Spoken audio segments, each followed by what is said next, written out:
Сәлем достар, сіздерге бүгін меренга рулетінің жасалу жолын көрсететін боламын. Видеоны соңына дейін қарап, маған лайк басып өтіңіздер. Ең алдымен біздің меренгамыз, яғни ақ уызын жұмыртқаның жақсылап миксерлейміз. Сахарный пудраны қосып, өзінің формасын ұстайтындай етіп, аппақ етіп миксерлеп шығамыз. Одан кейін бізге миксердің қажеті жоқ.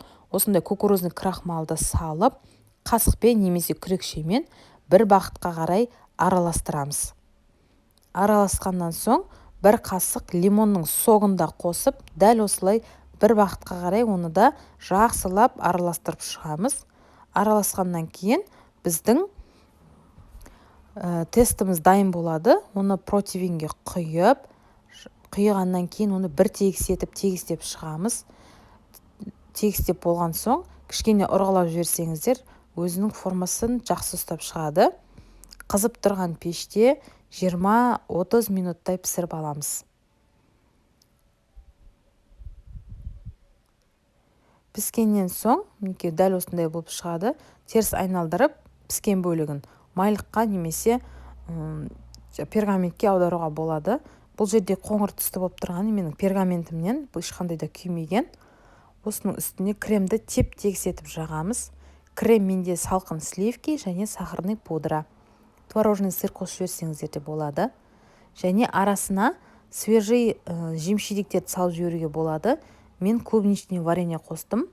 Бұл да әдемі болып шығады. Енді бұл әрқайсыңыздың өзіңіздің қалауларыңызға байланысты. Содан соң рулетімізді ақырындап орайтын боламыз. Сынғыш болып кетеді. Сондықтан абайлап отырып, осылай үстіне баса отырып ораймыз. Екі оралғаннан соң менің осында рулетім дайын болды. Одан кейін оформлениесін жасаймыз.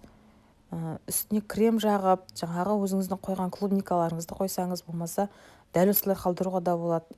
Мен осы қалған кремнен осындай жасап, үстіне кондитерский желе деп атаймыз. Содан салдым қызылынан.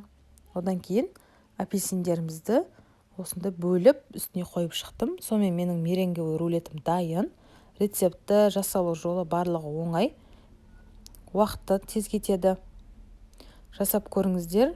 Дәмі ерекше бір десерттердің бірі. Көріп тұрғандарыңыздар өте әдемі болып шыққан.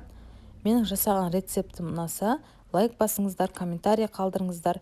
Келесі видеоның шығуына мотивация болады.